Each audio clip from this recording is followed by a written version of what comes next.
Naloba Kiawa. Le meilleur dialogue où est Congo Salema na Congo. Et j'allais entre l'État congolais et l'Église kimbangiste. La solution du Congo, ce n'est ni l'Orient, ni l'Occident. Pas franc. Je te salue qui émission dans le Bagini. Ah ouais, mon conjambo quand quelque chose d'accord. Mais total, est-ce que bako pesa ordre na nanga, bako pesa ordre boy total peut-être que babimi a solo. Mais jour le nanga to yokini. Trouble sur makashi. Les autres sont numéro 44. Découvrons les malheurs du Congo. La solution c'est Nkamba. Bakonzi. Ce qui balingi peut da peuple. Ce qui balingi mboka. Balingi to vanda kimia. Token de musika. La Bible dit, l'humilité précède la gloire. Balke de komikiti ça. Papa, to salaka mabe. To beta mabanga na papa d'Angenda. To chola tata ki solokeli. Mosala tata na to pesa ngo esikate. Makamune sozo senga biso ara mboka to so sale la ngote to yeko mikitisa. Un vrai Congolais soka kanishika makambele kakana est na posa ko lesilaka. Mais tout ça pourquoi? Nzambe soko soka était papa Francaza très compliqué Nzambe. Azalaka bien, c'est notre père à nous tous. Mais ce qui est aussi très compliqué. Nzambe ko tchelo mo épine dorsal. Papa lobaki batata na bino na batata na biso bakangaka likambo. Dieu veut que nos autorités s'humilient devant lui. Basenga bolimbisi au nom du peuple. Rappelez-vous du roi de Ninive. Dans le livre de Jonas. Basaraka mabe contre Nzambe. Nzambe Azumukano a détruit totalement Ninive, qui est devenue aujourd'hui Genève. Vous voyez? Très bien. Mais Nzambe Kakadama Wanaye. Abi, il y a quand même des innocents qui sont là. Toi, Jonas, va là-bas. Totalia, on a 2 Chroniques chapitre 20. Roi Josaphat se confie pas Nzambe dans le Seigneur. Je t'invoque toi. Nzamba bibisa mwana moko muke na komba Jakaziel. Abado sakola. Abi Israël, écoutez la parole de l'Éternel. Confiez-vous à l'Éternel, votre Dieu vous sera fermé. En ce serviteur, le prophète, vous réussirez. Bobanga va siriente. Bobanga va chopiente. Demain, l'Éternel va le livrer entre nos mains. Tongo etana pa franc. Roi le ba éclairer. Bon matin ngoma boke no tala na sekona. Ba nemi ningi ba sali campement jandegin. Batala kona boy rivière moko zo couler rouge. Batu balala lala. Ba posala be ko tala be makila des eaux couler. Banguna ba bomani, bangona bango. Dieu c'est un Dieu de confusion, non? Qui a créé Babel. Vous pensez que c'est impossible que Tata Simon Kimbango ait trouble au milieu de tout ce monde na bango.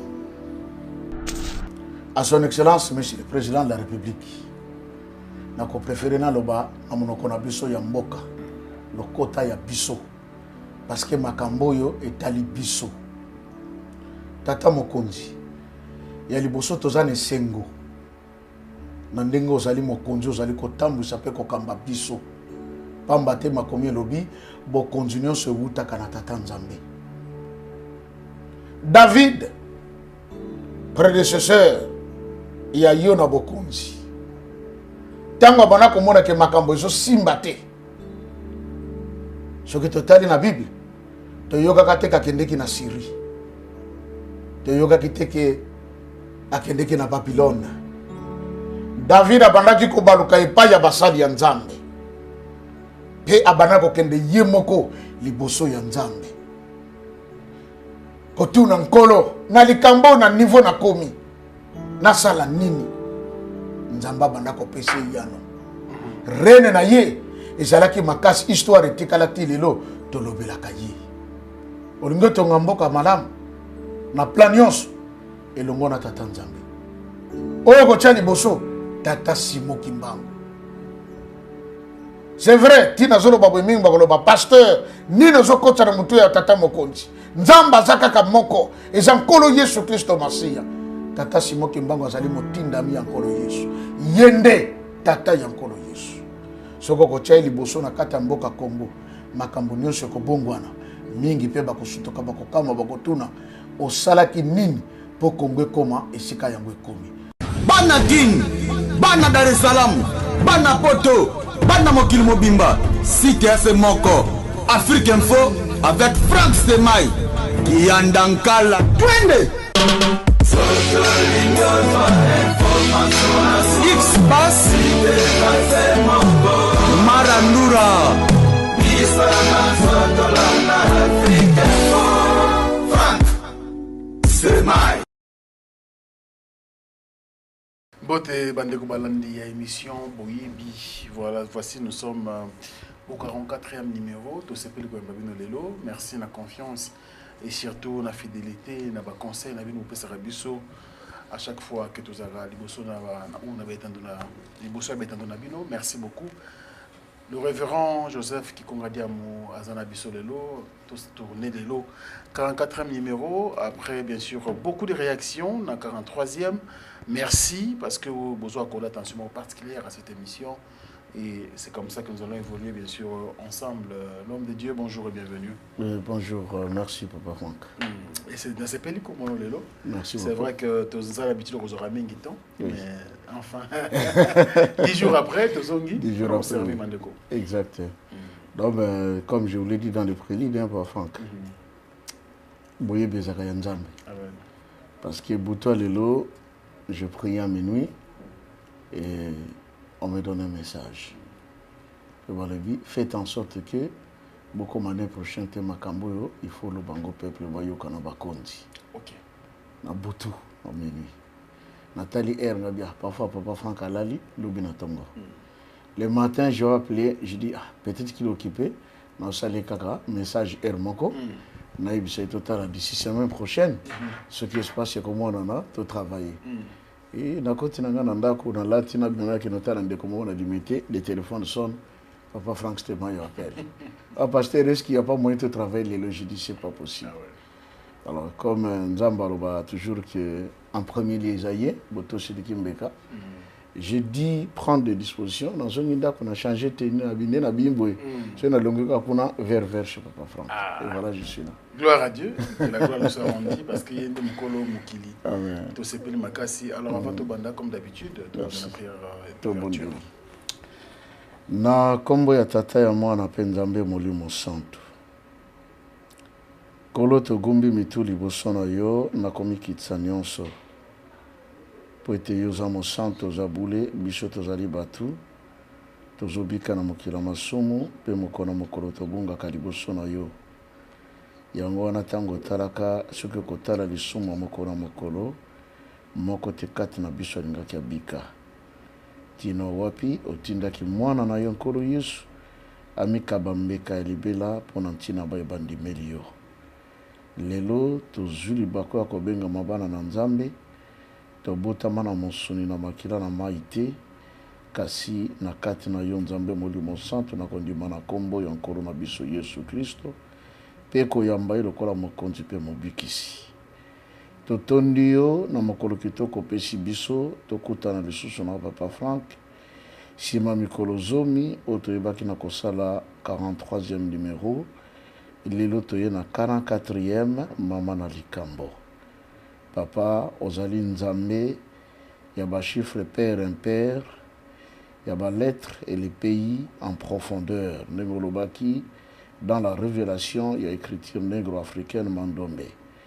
Lelo 44e eza na tina yango toloba oyo sengi na biso toloba minoko ezala ya biso malobe ezala ya yo ebandeli suka tokabi na loboko na yo okomba tata mwana pe molimo santo. Amen. Amen. Merci beaucoup révérend.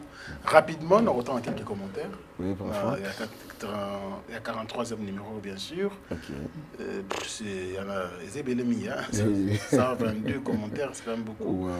On va prendre Afrique et souffrir pour le kimbangisme. Pour le kimbanguiste. Bobomba vérité ya mfumu kimbangu. Wow.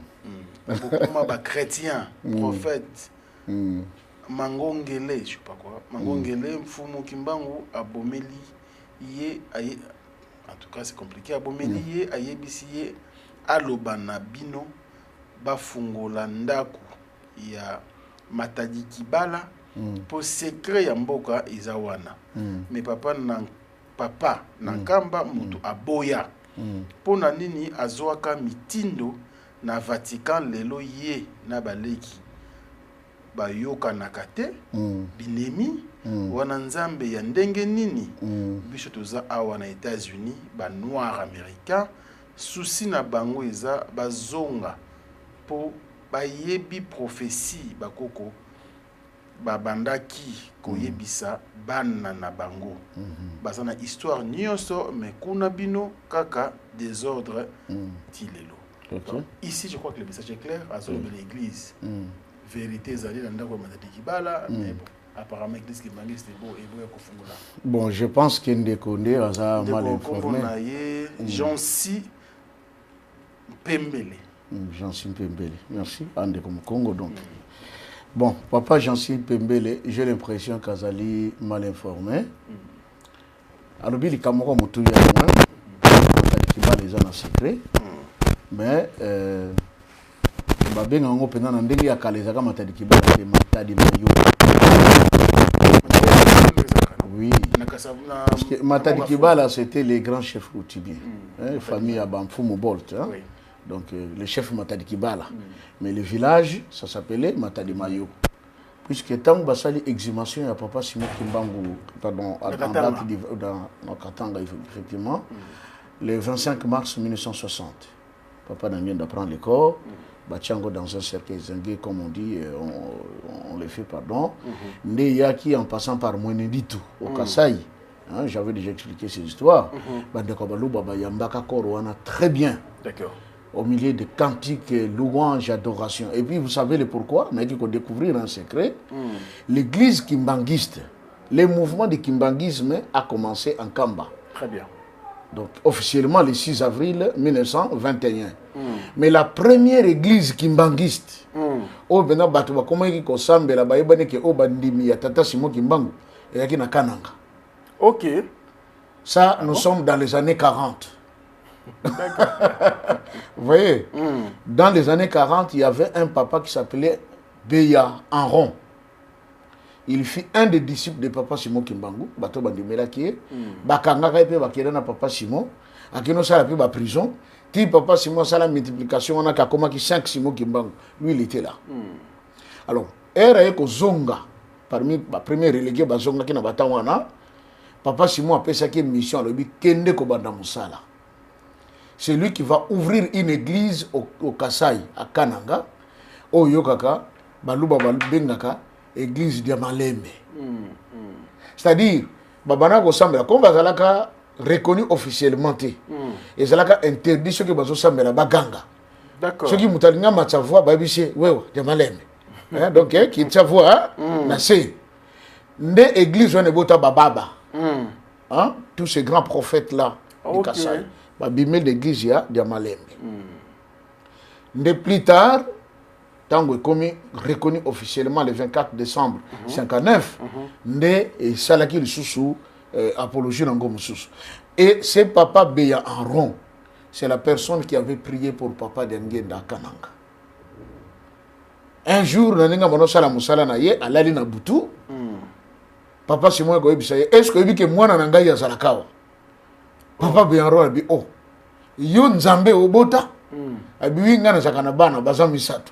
Mais moko oyanga yasuka azalaka wadaire yenanga toza muto moko musala ngana salaka ye mutakoko bako salango simana ngai ye moko papa Simon ayana papa Beyaron ti na ndako oyo papa Dengenda banako fana na butu tango akomi na porta linga toke papa Simon lobine ko toke te soko toke ba voisin bako yebake ba pa baza awa gratter na porte yango ba kimbangiste soko ye ko tala de connaît kimbangiste toka kati.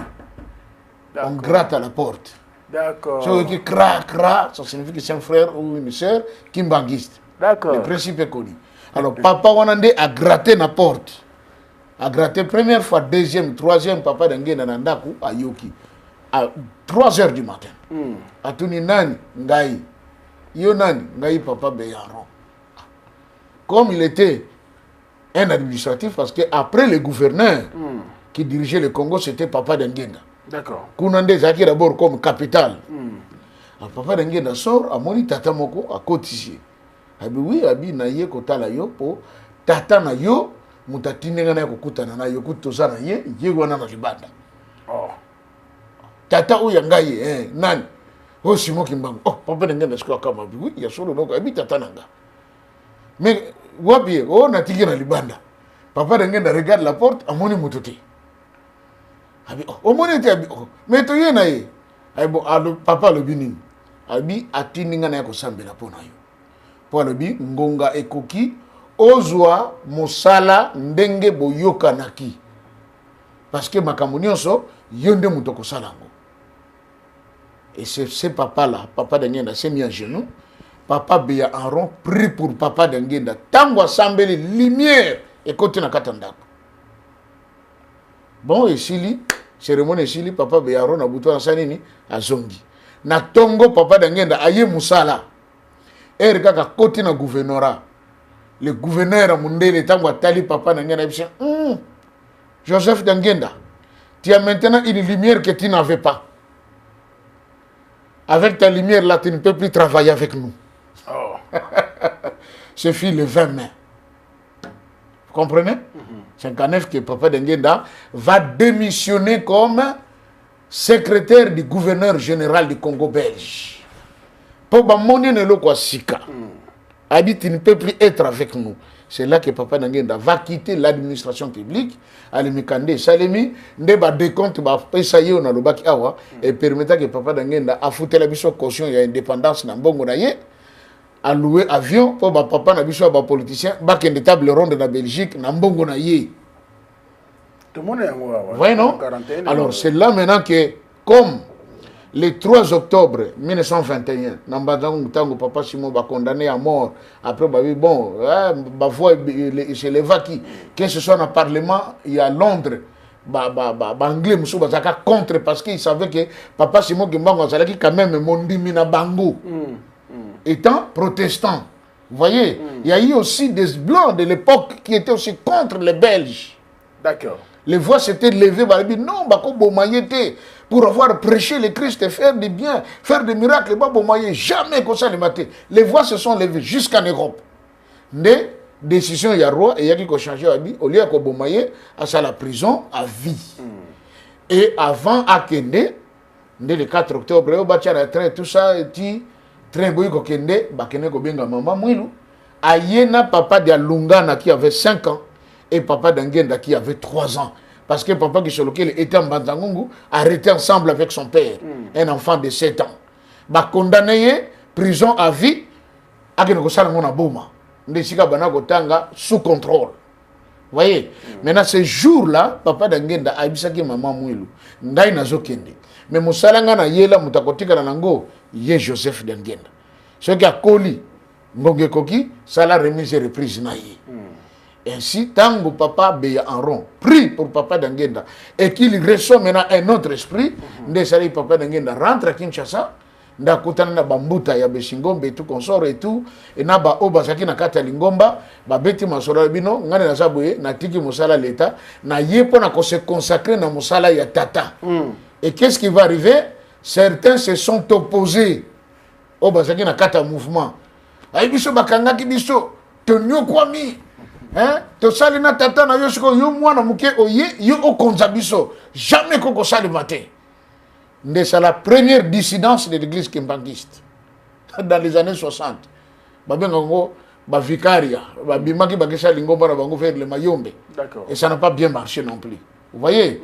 Alors, c'est là maintenant que papa de Angenda le 3 octobre donc tant le 4 octobre na Banzangungu, papa Simon Pesaka ya instruction, un enfant de 3 ans.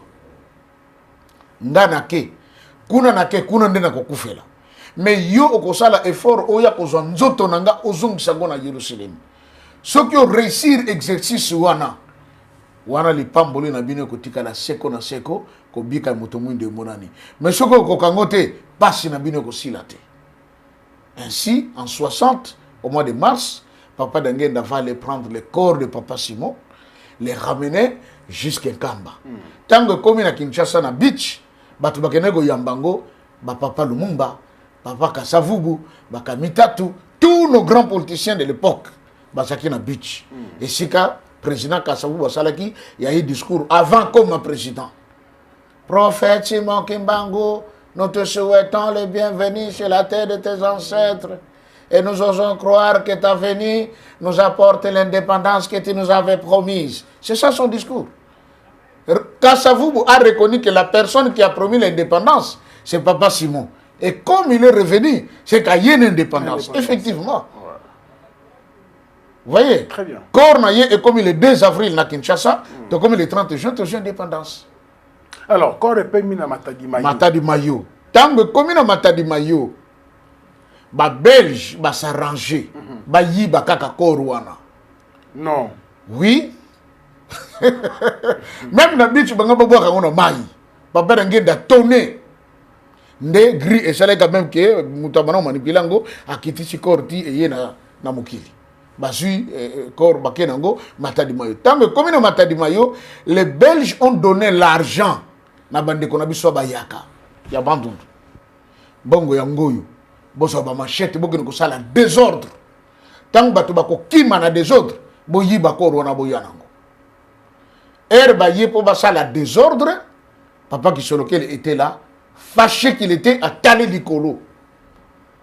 Bayaka ba bandit déjà désordre ba machette parce que les bayaka de l'époque étaient connus comme des guerriers. Ba bandit désordre, papa qui sur lequel regarde en haut, les pata et bimi ça ba flamme. Ah bon? Oui, les pata ya monto et bimi ça ba flamme. Et pourtant dans les livres d'Apocalypse, on a dit quand les 2 témoins viendront, moko ko na pouvoir ya ko sala ete même monte utana likolo qui tanase. Mususa ko kanga likolo mbule ko beta te pendant 3 ans et demi. On a parlé comment papa d'Engenda a kene ko sala l'ensemble en Israël après 3 ans et demi de 58 en 61 mbule beta katana Israël. Après la prière de papa d'Engenda, c'est le jour qu'il y a eu la grande pluie qui a causé des inondations. Vous voyez, pour la première fois, Babenga qui est son éminence là-bas. Et papa qui sur lequel a fait paraître une nuée de feu dans Matadi Mayo. Ndena kanda wana alakelaka mabe bandeko ya bayaka. Abiko banda lelo. Lokola bondimi mosala ya salité. Sale besogne. Ya mindele. Bosala deux autres na nzoto atata na ngai. Boko komaka ba wumbu. Boko sala bato misala mike mike. C'est comme ça qu'on voit aujourd'hui les Bayaka qui étaient des guerriers sont devenus aujourd'hui beaucoup plus spécialistes dans le biloko Mike Mike. C'est une malédiction. Et voilà qu'aujourd'hui, nous voulons parler même sur ces grands sujets. Le Congo, un pays béni, mais avec un peuple maudit. Donc, parce que quelles sont les causes de la malédiction? Il y a peuple congolais. Et tu y es le 44e numéro, Papa Franck. Donc, c'est la 44e numéro pour le Cambo Penda et Bima. Pourquoi le chiffre 44? Pourquoi, papa? Vous allez vous souvenir que le déluge de Noé a fait 40 jours, 40 nuits. Ok? Oui. Ce que j'ai 40, 40, l'onglet 0, 0, tu combien? 4, 4. 44. Moïse a fait 40 ans en Égypte. Akimi, Ake, et pas y a beau-père Naï, j'ai trop, à Salisusu, 40 ans. Et Rékozonga, Salisusu, 40 ans pour nous conduire en Israël. C'est le chiffre 4 toujours. Ça fait 3, 4, 4, 4, 4. 4, 4, 4, 444. Vous comprenez? Oui. Lui-même, Moïse, va faire aussi 40 jours sur la montagne en train de prier, sans manger, sans boire. Le déluge a fait 40 jours. Moïse a fait 40 jours également, Yako Sambela. Élie a fait 40 jours dans mon Horeb, Yako Sambela. Christ aussi a fait 40 jours, Yako Zangakolia, Kaga, Azo Sambela. Le chiffre 4, c'est le chiffre de l'épreuve. Ce que longue épreuve au côté dans la gloire. Très bien. Papa, tu as ça le Kambande Koyo. Ok. Ndako yo alobi ba fungola raté ya Matadi Kibala wana. Bon, Matadi Mayo, Non, Matadi Mayo. Matadi Kibala bizarrement. Batonga ki ndako na Matadi Mayo. Tout le monde savait que ndako on est kofungama en pompe. Mais curieusement, Papa Simon a yana Kinshasa awa. Un soir, à Zozonga Nenkamba, à l'Ekawana Fungola ndako. À l'insu de tout le monde. Il y avait quoi à l'intérieur? Le mystère de Dieu. Vous comprenez? Si papa n'a pas voulu que ndako on est fungama en pompe, parce qu'il savait que ce qui appelle ça qui annonce tous les sorciers, il y a Congo Bengaba Sangana, pour dire non. Et papa est en train de les surprendre. Parce qu'il y a un processus Tozo Kenenango jusqu'à atteindre Kulumbimbi. Et ce sera la fin totale de l'Occident. Parce que quoi il y a un papa Franck, Tito comment, auto comment, mais quoi il s'habille à partir d'Angola. D'accord. Bah, papa, j'aimerais que toujours quand on a vu facile Nabiso, mais tant on de quoi tourner une question que nda quoi na bo fungo na bolinga raté. Objectif à retourner nda quoi les alaki nini. Et non lobi miracle na kati dans mystère mo zaki na kati. Donc bah ton qui on pour na mystère, bah ton qui pour que ça la musala nini justement. Oui mais les choses corps peut magina ko peut ma pour que n'kamba. Corps peut maki. Place corps peut me la déplace basala mausolée. Bandi mbakina ko sambela wana. On dirait mausolée Zakanankamba. Place où on appelle Bassala mausolée. Mais il y a une maison à côté qui était construite. C'était sous la révélation de Papa Simon parce que même quand il venait de Nkamba, en arrivant ici à Kinshasa, Bapé m'a peine ici Kawa. Très bien. Vous comprenez? À Bissike Belé, Papa Simon les gars, à Tigara Bilembo. Et à Lobaka Pema Loba. Vous voyez? Déjà, le là, un point de départ, il y a les Kambo.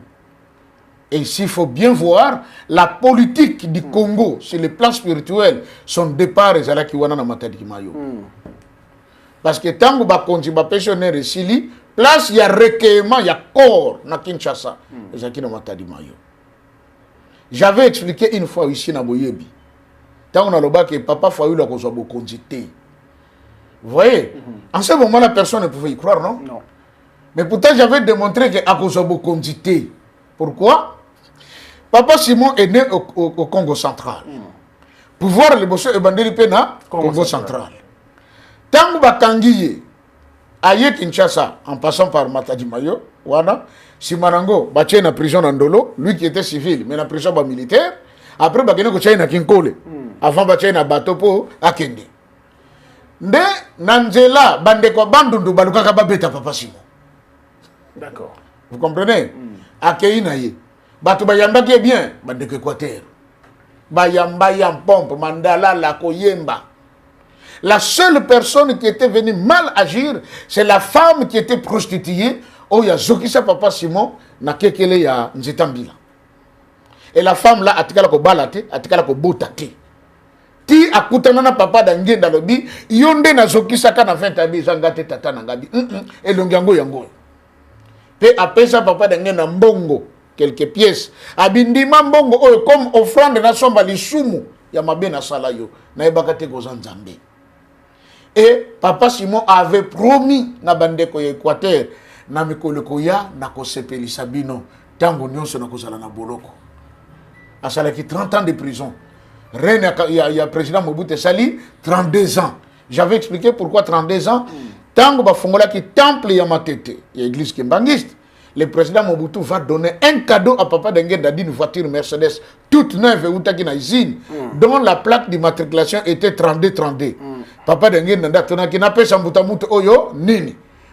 Papa Yozanzambe pesa oyo nyonso olingi. Albi n'a pêché 32 ans de règne. Ainsi, Mobutu a fait 32 ans de règne. Papa Dengue n'a pas ça 32 ans de règne, l'église kimbangiste. Donc plaque 32-32 et Zalaki pour Ye Mobutu et lui-même Papa Dengue. Alors maintenant, cet endroit, comme on dit, de Matadi Mayo, est un départ parce que tant que va continuer, place à se recueillir et ça la Kindewana. Très bien. Un endroit qui a réuni tous nos grands politiciens qui avaient un idéal, qui avaient une vision. Je voudrais même dire ici, Papa Franck, peut-être en passant, Mingi Tolobaka, Nayoka Kabato, ils le disent. Moko Pena, le monde va trop pressé. Trop pressé que Bengana Mindele Boko de Bonga, Mutabem Samboko et Lumumba. Moi, je suis entré en profondeur. N'est qu'au découvrir que Mutaboma Kamboko n'a pas dit Papa Kassavou. Ah bon? Oui. À Salani. Ba consigne nyonso ba pesaye à Tosate. D'accord. À Tosate. Ceux qui vont na table ronde, au drapeau ya ba belge, au tierang babele au niati, au tombo au yabiso, il n'a pas fait. Il s'est gêné. Vous voyez? Ndenge ozoya lingomba nini oyo kotambola elongo na l'état. Réponse à personne à Papa Dengenda. Papa Simon Kimbango a beaucoup souffert pour nous. Nous serons avec lui. Mais tant que bazongi sango tango atonié, Kassavou va changer. Mon père, vous avez toujours été avec nous et vous serez avec nous. Mais vous n'avez pas clarifié quelle sera la religion qui va marcher avec l'État. Yoga réponse. Les choses qui concernent l'Église, nous allons voir ça après. Yangona, après, l'État, tire le moins structuré, Congo bien, et nous vivons dans un désordre spirituel tel que cela a été annoncé. Alors, question de quoi que bon, il y a un candidat qui a je l'informe que c'est Fungwama. D'accord. La gloire de Dieu, c'est de cacher des choses. Merci beaucoup, papa. Alors, tu continues dans le commentaire tellement mingi. Ok. Mais si j'ai ça là qui est capté dans le 43e numéro, la solution du Congo se trouve en Kamba. Oui. C'est très complexe. Oui. Nous doit raisonner, réfléchir dans oui. Mais au moins, tu peux être cohérent par rapport à Malobayo Lobaki. Et je crois que je remercie Mingi pour la plupart des commentaires automoni Awa. Mais qu'est-ce que vous voulez nous dire aujourd'hui, Papa Joseph? Ce que je voulais dire, Papa Franck, Omoni, un médecin pour soigner malade bien, à ça, ce qu'on appelle l'anamnèse. Oui. L'anamnèse, c'est une phase où il y a dialogue entre le médecin soignant et les malades. Oui.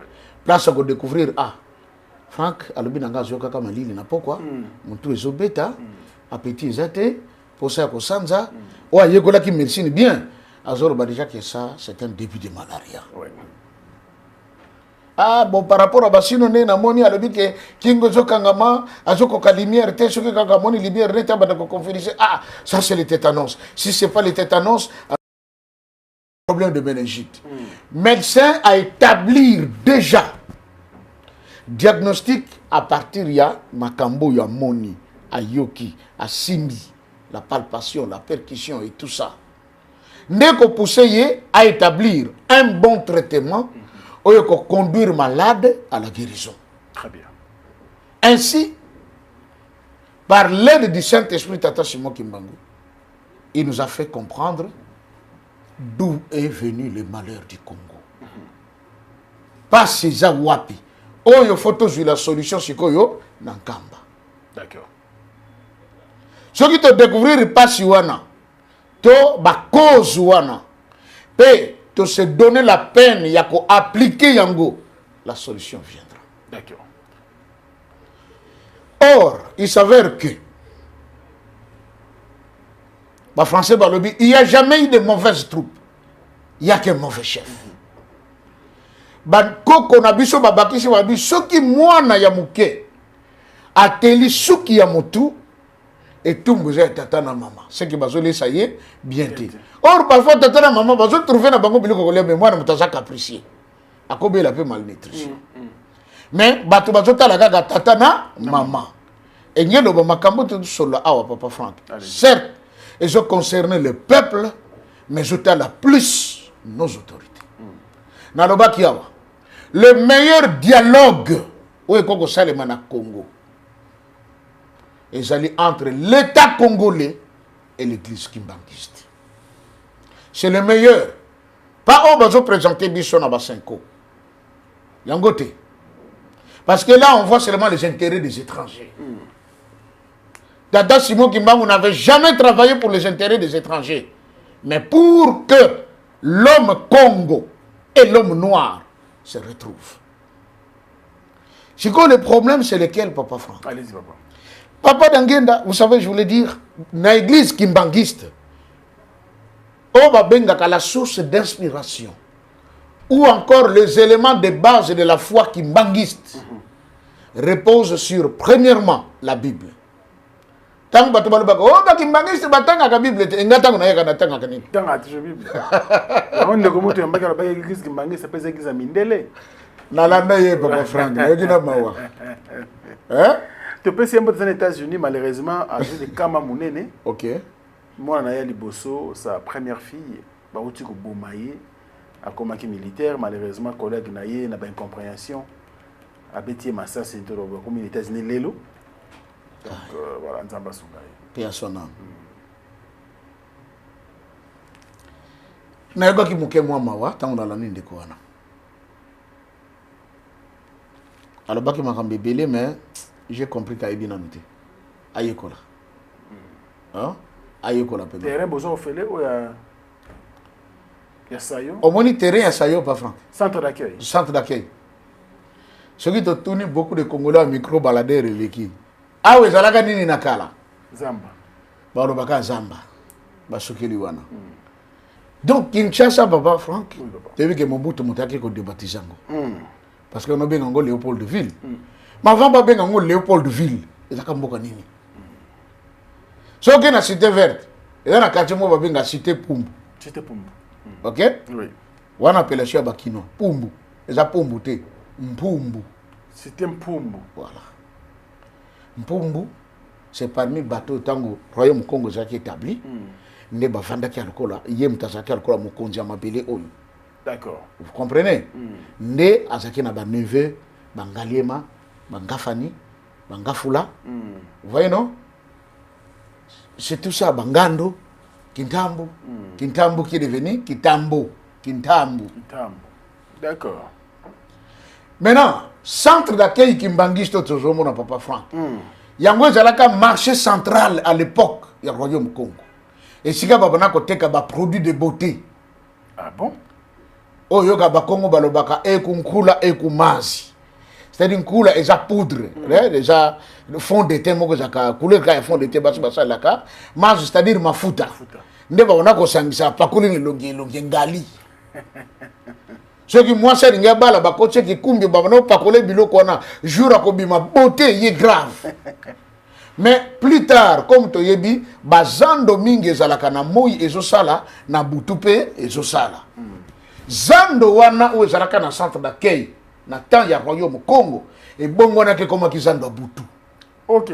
Alors zone nyonso ne koma ki zone milimo mabe. Je vous souviendrai pour tout qui n'ont abotami akoli wa koyebake zone ne zaka zone ba mai, un endroit marécagé. Vous voyez, c'est pas en vain même que Batiagé a l'appelé cimetière. Il y a Bakolo Kinshasa. Seconde, papa de Ngenda, Ngonge Koki a Mosala Mosala Nani, il y a Tata Naye, Mosala Naye. Il ne peut pas faire un travail là où les esprits maléfiques règnent, dominent. Il faudrait le mettre dehors. Ce n'était pas que Mobutu Moutapessier, c'est le choix. Parce qu'il savait l'eau qu'on est Zalakiwana. Mangoma monsieur y après ne qu'on attend oh moni babima mais bim et botamika. La première église qui est venue en Afrique, c'était l'église catholique. Oui. Oya Bamindele. Oui. Parce que la première église du Christ en Afrique, Bamindele te bato bayaka nango. C'était le ministre du trésor ya Éthiopie. Yem taliboso implanté l'église ya Christ awa na Afrique. Juste quelques temps seulement après la mort du Christ. Mais l'ingomba ya Bamindele, ya liboso ya en Afrique, c'est l'église catholique dans Banza Congo. Depuis les années 1400. Vous voyez? Ne bandiko se répandre. Et l'église catholique est ba protestant pe basanini balandi. Et c'est ainsi que verrez d'ailleurs, partout se trouve la mission catholique, non loin au Kokuta, église protestante. Pour mon nom, c'est l'ensemble. Vous savez le pourquoi? Pourquoi? Yaga pour chercher l'esprit qui manque qui devait naître. OK. Pas des choses. Moko kaka bayela. Mokolo bazo tumba maman qui m'a vita le 2 juillet 1706. Tant Kolomba bimi ake maman qui m'a vita le bi kimbango bobanda kozela.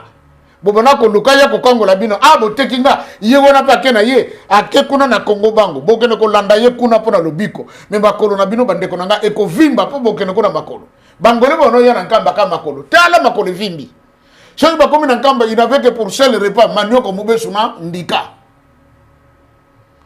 Et jusqu'à ce que papa Dangenda va prier à Limbisi Bango, c'est alors que la vie a recommencé. Ils étaient sous la malédiction pour avoir trahi Mama Kimpavita. Bango va te babouke la keba koni pour na kotombaye. Et maintenant les blancs balandela ka Colombo na oya bimaki na Mokongo ya Mama Kimpavita. Akoya ki na Mwanda, après Mwanda ye na Matadi, après Matadi ye na Gombe Matadi. De moni depuis 1800 je crois 38 Romain déjà l'église catholique de Gombe Matadi. Ah d'accord. Et viendra ensuite les protestants Navoula à côté. Bazo c'est la bataille la Colombe on attend ko bota makoma mutu to zwa mwana na photo kene na poto. Et la personne qui découvre l'enfant qui est né, il s'appelait Cameron Granfell. protestant. Il y a mission, il y a funda.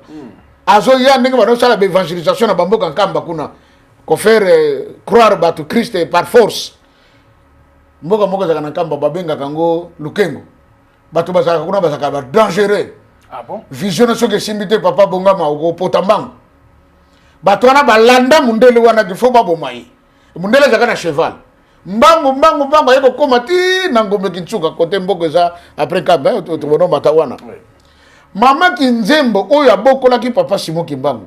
Amoni mundele zo ko kima sentir que muto aza entre la vie et la mort. A bombier na ndako. Cheval comme telengana. Ah ba te kora ba komina ba machette ba nzete. Wabi mundele abia aleki. Bango pe balekani ke luka mundele bakanga cheval ne balia ye. Monsieur Cameroun na ndako mama Kinzembo. A bombier. Abimishe butu. C'est là que M. Cameroun vient de découvrir Papa Simon Kimbangu. Hey, moi, la majorité des missionnaires Bayakawa, et tous avaient des yeux ouverts. C'était des magiciens. Papa Tina qui bango que nous kamwana wana bosoye. Ceux qui botiquent pas noir à confondre la mise à noir, nous serons perdus. C'est la cause que Basalela qui traite de noirs dans Banza Congo. Et bandaki comment? Babana so mibali ya kitoko bazo tcha bango na bandako. À part basi kitoko pe na bandako à part. Basi bakuta nisaka bango na butu. Ndem naissance ya bakaba bakufa de sœurs. Oh la kiri ya basango. Ça a commencé par Banza Congo.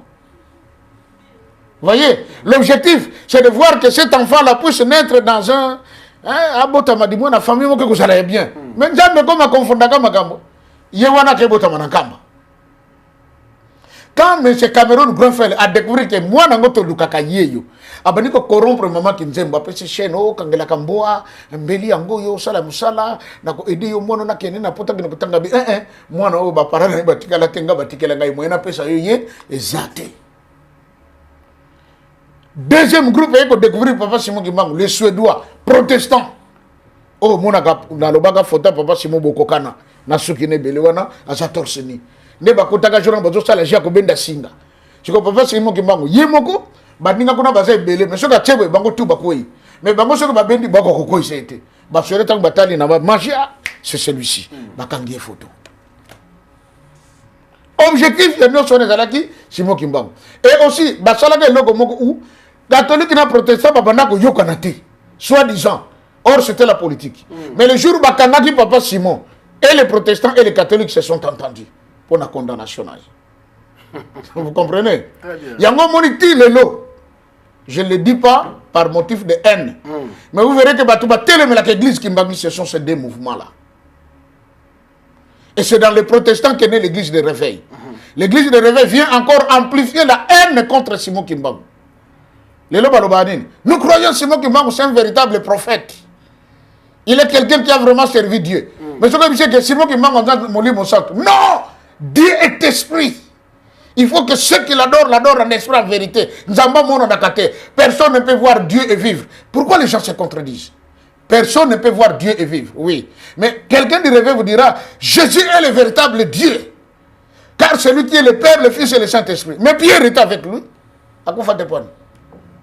Vous voyez pas, Franck? Oui, c'est une confusion. Batou, bazo terre, biloko bazo maîtriser. Nengen de quoi yaka, oh non. Ba missionnaire moko bayaka ba peshi bambongo statut église Kimbangiste mindelo na bato basalango statut église Kimbangiste ça la constitution RDCT basali hier ba yenango ba peshi ba député na ba jipa le beau voter al bandemi. Non, les statuts de l'église Kimbangiste ont été écrits par des Kimbangistes. Qui est qui?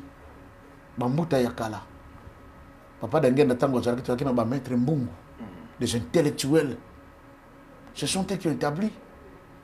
Il y a papa Benansil, ils sont encore là. Pourquoi n'entendons pas que nous avons Lukutakano? Lukutakano, c'est l'Assemblée générale, où il y a un amendement, il y a un document. Ah, tout le monde a le côté, le temps où il faut amender, et ça la bouiller. Ce n'est pas que Basala Gango, les bandes, ils peuvent faire Kimbangiste. Ça non, qu'ils se détrompent. Aïe, qu'on a un belé, et ça m'a quand même belé, ça n'a pas l'acquis, aïe, qu'on a. Merci beaucoup, référent. Merci beaucoup. C'est vrai que c'est un message important. Oui. Le grand message aujourd'hui, Papa Franck, comme je disais, le Congo, c'est un pays richement béni, mais avec un peuple maudit. pauvre. Oui, mais la pauvreté, ce sont les conséquences de la malédiction. Voyez? Oui, très bien. D'où vient la malédiction? Est-ce que Bakoko Yabiso Bazaka na ville quoi Yabiso? Je dis non. Je dis non. Bazaraki très bien. Mais pas chez Yelibiso parce que Tozangi Koto Samakambo Nzamba Loba. Tant qu'on a Robakake, c'est nous les enfants d'Israël. Les gens pensent qu'on est en train de bluffer. Mais Deutéronome chapitre 28, les chrétiens Tolingango Mingia. Mais Tolingaga verset 1 à 14. Pourquoi nous avons ma pamboli dans ma pamboli? Si tu obéis à la voix de l'Éternel ton Dieu, en mettant en pratique les commandements qui te prescrits aujourd'hui, voici les bénédictions qui seront ton partage. Tu seras béni au départ et à l'arrivée, à l'entrée et à la sortie. Ta corbeille sera remplie, et ta hiche et ton consort, ton gros, ton menu bétail. Amen. Alléluia. Sakola osa yanzambe. Mais ton boss en a dans verset 15. Il y a même chapitre. Match changé. Et si vous lisez ça, Papa Franck, wow, vous retrouvez entièrement le Congo. Sans Congolais locaux. Entièrement le Congo et les Congolais. Les locaux. Oui. Quelques versets. Oui. Verset 14. Hein? Verset 13. L'Éternel fera de toi la tête et non la queue. Tu seras toujours en haut et tu ne seras jamais en bas. Lorsque tu obéiras au commandement de l'Éternel ton Dieu, que je te prescris aujourd'hui, lorsque tu observeras et les mettras en pratique. Et que tu ne te détourneras ni à droite ni à gauche de tous les commandements que je vous donne aujourd'hui pour aller auprès d'autres dieux et pour les servir. Moïse a fait ça. Mais bilaka, to na le testament, na peuple d'Israël. Boyoka makambo ngana solo banabi. La ligne à suivre. La ligne à suivre. Ce qui boko to sanzambe, malakona ye, malobana ye, boko sala oya lingi, kala mapamboli o boko sala nango. Binende boko sala au-dessus de toutes les nations du monde, boko kamba ba nation. Il y a un moment où les pseudo-juifs ayant compris ce secret, ils se permettent de faire certaines choses qui plaisent à Dieu. Vous ne vous rendez pas compte, Papa Franck, que les francs-maçons sont les premiers bienfaiteurs du monde.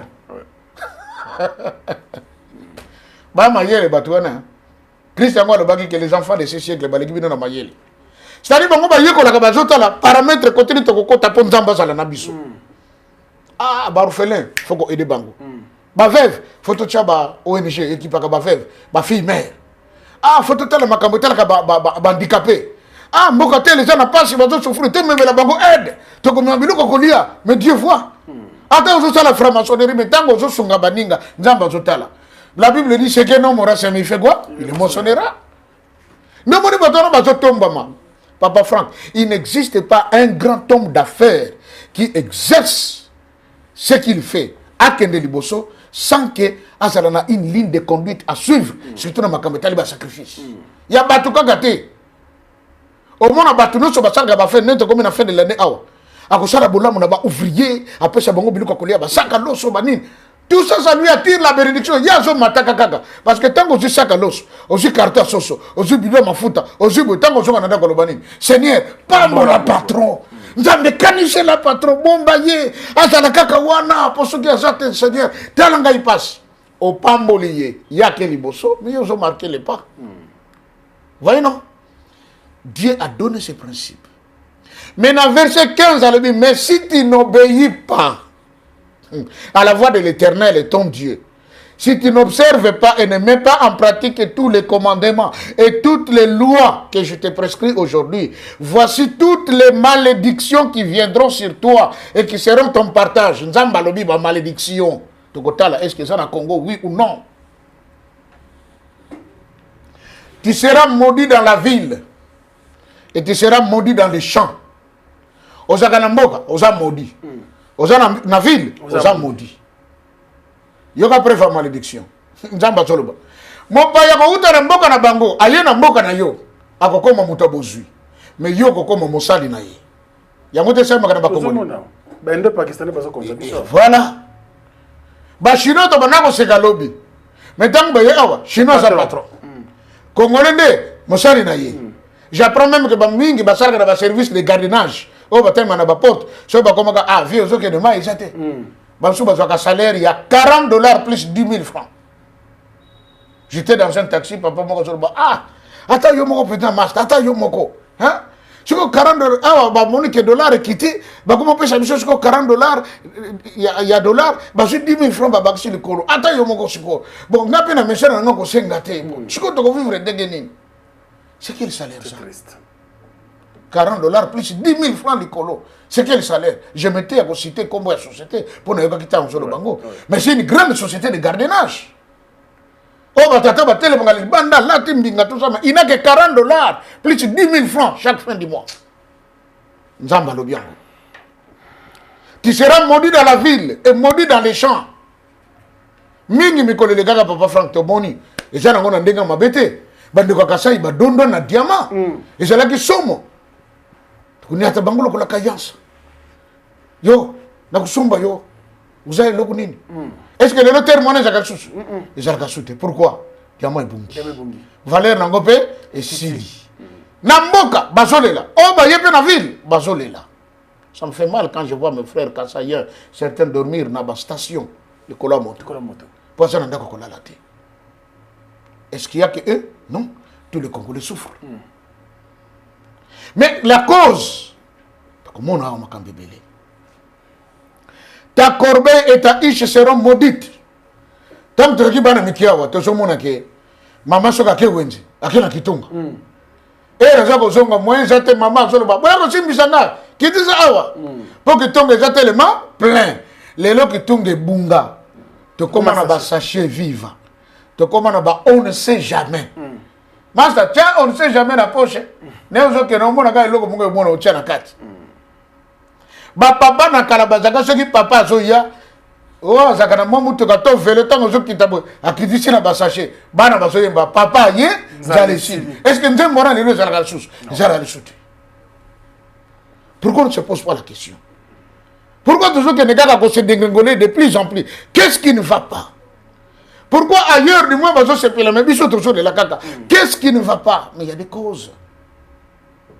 Barbi même Corbeille ego kita ego zala maudit kitunge comme maudit et bunga na papa on a sala babitunga na balemba na bango po ata sala ngo mutako somba ngo azate obi pourquoi pas Franck yo sio na kitunga ba moni na kati ko somba ki ngombe 3 kilos na kati na ba tomso na minene za na kati bonga mo ko sombasu parce que la Bible dit au dernier jour les gens seront ennemis des gens de bien.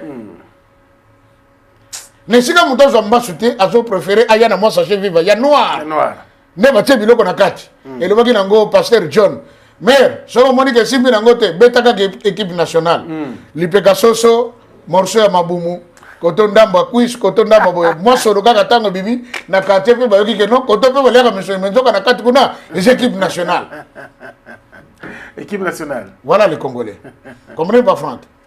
Dieu dit l'Éternel attachera à toi la peste jusqu'à ce qu'elle te consume dans le pays. Ba maladie grave et makana monde na Congo. Oka Ebola ebimi na est zoboma. Choléra. Monkeypox. Et le terme. Et puis la wapi na Congo. Jamais de bandé na Guinée équatoriale. Congo. Dieu parle, même les maladies vont s'attacher à nous. Les lots typhoïdes, la malaria, et comment maladie chronique à Congolais, en particulier les Quinois. Si on a un hôpital, si on a un diagnostic, malaria typhoïde. Le ciel sur ta tête sera de l'airain, et la terre sous toi sera de fer. Attends, vous les obéis. Est-ce que tout le monde a tout beaucoup là? Bilo que nous que ça importé. C'est quoi jour bako kanga importation. Nzale koti. Or de to que na fa nzala papa Franck. Yango papa le baki tolona to boko la po nzala ezoya. Ako tange loko moko wa to komeka ko tele wana lelo. Allez-y. L'Éternel te fera battre par tes ennemis, verset 25. Là pas Franck. Tu sortiras contre eux par un seul chemin et tu t'enfuiras devant eux par 7 chemins. et tu seras un objet de froid pour tous les royaumes de la terre. Et là. Vous êtes le bagarre. Je prie Seigneur, mes ennemis viendront par un seul chemin. Ils seront dispersés par 7 autres chemins. Mais Nzamba lobi. Lokola boto singaite. Bosali makambonga na linga kite. Ba ennemi na bino. Bagoyana na nzela moko. Mais bino, boko panza na nzela sam. Ça ne nous gêne pas que ba ennemi tant bazokota armée mbimbekini. Et puis on va commenter après. Non! En fait, il y a même pas eu affrontement comme tel. Il n'y a pas eu affrontement, sauf que ces gens ont utilisé l'intelligence artificielle. Et puis bon, voilà, quand ils ont mis les choses en mouvement, bon, et les FARDC ont pris faute. Oh. Même bruit. Benga bruit pamba, bazoya. Natala kitangu uvire koyaki ha. Bato ne ko kima po barubini. Beko na kuya, beko bana shuka to hapa, beko na kuya. Bato babandimba kwa. Ce sont les effets de la malédiction.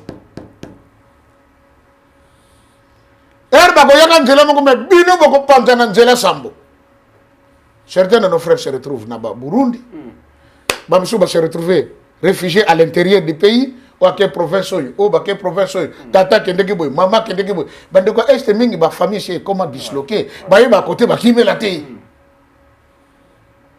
La malédiction. Mais quelles sont les causes de la malédiction? C'est là où je dis que la solution du Congo, ce n'est ni l'Orient, ni l'Occident. Pas franc. Je te sala qui émission dans le Bagini. Ah ouais, mon konzambo ka keko chine, d'accord.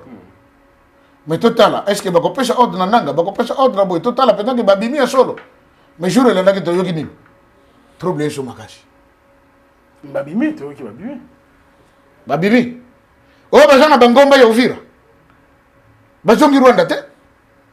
Bazona sami to kezo bima ya vide. Nzoka bango bato bake bato na bangomba Uvira. Kongo yo mboka kimbangu amonela kipasi. Kongo yo mboka mindele banyokola kimbangu. Andima kiliwa pambate alinga kibokonzi etelema. Kasi lelo yo na Kongo bawanganie. Papa denge na eko bakisa munduki na nzembo. La foi qui maniste est basée sur la Bible. Les cantiques spirituels, auto yembaka, po ba composaka te, banjelu ba pesaka banzembo. Les magistères maloba ya ba chef spirituel. Foi qui maniste vandiwana. Papa de ngena pesi nzembo. Ngai dia ngenda na lobi. Nako pesaka bokonzi na ba oyo ngai na pona. Bofinginga, botonginga. Shikato kotala nani elombe. Bato mokili batelengani, bato mayele basukiye, bato mangomba batelengani, etumbu ya nzambe. Ala ninjembo? Ngana ngenda na lobi, nako pesa ka bokonzi na ba oyo ngai na pona. Abo finginga, abo cholingai, shikato kotala nani lombe. Bato mayele basuki, bato mangomba batelengani. Oui. C'est étonnant. Quelqu'un qui se lève au nom de Dieu pour apporter la consolation au peuple. Mais il nous dit lui-même que non, nous sommes passés par là parce qu'on avait quand même besoin d'un soutien. Et puis bon, voilà, M. Kagame, c'est lui qui nous a donné l'argent, qui nous a servi de payer les transports. Ah! Cet homme qui tue vos frères et sœurs, vos enfants, votre avenir. Papa Franck, la main qui donne, c'est celle qui gouverne. Comment un homme de Dieu peut prétendre dire que Moussala Onga Sala soutient la zone pas il y a ennemi? Oui, Jésus a dit aimez vos ennemis. Priez pour ceux qui vous maltraitent. Bénissez ceux qui vous maudissent. Mais le banzam est un couteau à double tranchant, non? Ceux qui nous ont considéré que Makamunio sont en Ndenge Sengeli. Pourquoi alors il y aura la fin du monde? Pourquoi il y aura un dernier jour? Parce que Christ a dit, j'aime ceux qui m'aiment. Le contraire, c'est quoi? Je hais ceux qui me haïssent. Voyez ça? Très bien. Mais ceux qui prétendent dire que Batam Moussakabana Nanzambe traite avec l'ennemi, il y a peuple dans Bango. Batamangoma Batelengani. Oh non, beaucoup de qui m'a dialogue avec Bichot Kosala. Ah! Dialogue Moussouté. Pas Franck. Conférence nationale souveraine, Banan Batamboussam. Bangote. Nous donnons la parole à l'honorable. Mais tant que Kimbangi se battait qu'on a baloba pour na papa Simo Kimbangu. Makambo tika pour na mboka. Ba holo libango. Oh, on n'est pas ici à l'église. Ici c'est la politique. Mais nous tous allons dire à la perchoir le numéro 1. Quand ça c'est notre église. Tant que vous bana nangaye bomitum sanabinote. Dans ce pays-ci, tant qu'on ne va pas reconnaître mon père et le mettre à sa place, rien ne marchera. Et d'ailleurs, je vous informe, voilà papa d'Engenda, tous ceux qui font le bruit là-bas, personne ne va prendre ce siège-là. Personne. Moutako fanda na kitu wana azalite. Moutako yako fanda na kitu wana kouta na zamba. Moussa uta wapi? Na zamba. Comprenez ça? Papa d'Engenda n'ingate na tikili cessé. Abi tata za na soso to bokolaka. Maki abota ka wana yango zo sala kesho ki bana maki pasuki to teki bana soso mbongo na bo futela bana classe. Mais to soto kaka boye soso abwaki maki mengumo eko fandela maki. To ko sala nini poto benga na nguma. Papa faut ko pelisere moto. Soka kena trouble maki no soka nini eko pasoka. Papa faut ko bomaye bete massage à distance. Tanga ko baluka maki sanini e pasuki. Papa d'Engenda muka pesi solution. Abi nguma wana poaki mabana na ngaye boko so ba fourmi. Botie na se soki ba kote kona na kati na bekai na ye. Bako komisa mal à l'aise. Allez, asiono ki na ye. Abi ko kene na malembe atiki maki. Ngume zaki Mobutu. Ba fourmi ba kadoko. Maki c'est la nation. Yango tangu Joseph Azui boko ne papa dalunga na bisiye. Oza momemi maki abunda kate aswana kate. Azwa ngamba. Azoka na nkamba. Et pas yeko le bango. Mon même marque abonda kate aswana kate. Vous comprenez? Ngou marque, oui, marque tikali, mais comment vous les gérez? Papa Ngenda akufi. Au lieu de pas sepela, batubazo sepela, c'était les enfants zaïrois. Les dignitaires basepeli. Or l'Apocalypse balobi, lorsque les deux témoins bako accompagner l'Olivier bako yana mokili.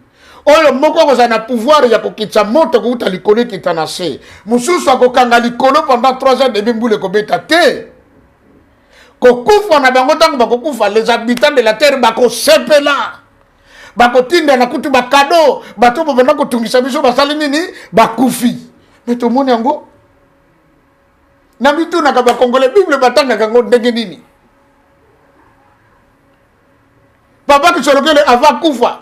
Papa Ngenda lobi bana nangai likambo moko monene zali ko yela biso kasi aliboso tango ko salema mokile ko ningana kasi mingi te ya mibale wana pende ko sala benda bika motali boso atiki biso papa ki solokele le 17 mars 92 tango akufi batu ba jibile enfin ki solokele est mort mabeni na sali ki solokele mabeni na sali.